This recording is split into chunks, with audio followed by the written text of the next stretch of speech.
Welcome back everyone, I'm Jeffrey Chen, bringing you your daily second stimulus check and stimulus package and latest information for October 18th.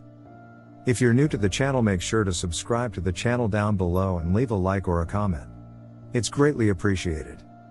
And also, if you wouldn't mind sharing with your friends and family, because I'm sure they would like to have the most updated information on stimulus check and stimulus package. I pride myself on knowing I provide you with value.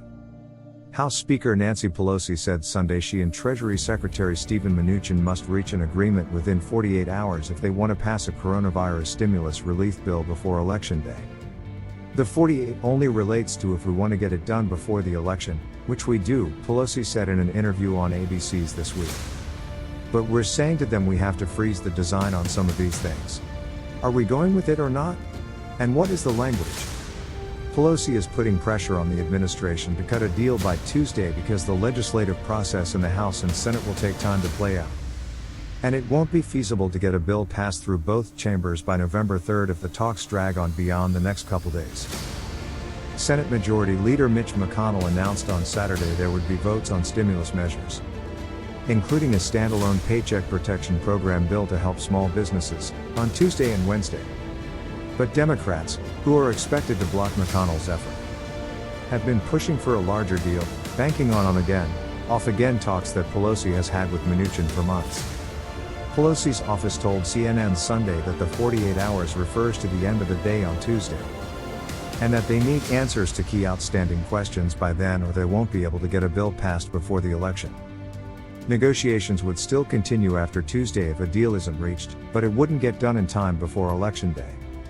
The California Democrat also said during the interview with ABC the White House has watered down language. Democrats have been pushing to create a national plan for COVID-19 testing and contact tracing. She also noted that the Trump administration had changed much of the language on testing and tracing after the two sides seemingly came to an agreement last week. They took out 55% of the language that we had there for testing and tracing, Pelosi said, and noted that they are seeking clarity on the details of the language. In a letter to Democratic House colleagues on Sunday, Pelosi criticized the language that Trump administration sent to House Democrats about what would be funded for coronavirus testing under a stimulus agreement. Pelosi wrote that while there was some encouraging news, much work remains, and said that the White House had assured them there would only be a light touch of editing of their language, but instead there were major changes. The White House does not appreciate the need to direct resources to culturally competent contact tracing, Pelosi wrote. Instead of recognizing the need for a strategic plan, they have changed words including shall to may, requirement to recommendation, and strategic plan to strategy. She continued that the changes make the funding a slush fund for the administration, which may grant or withhold rather than a prescribed, funded plan to crush the virus.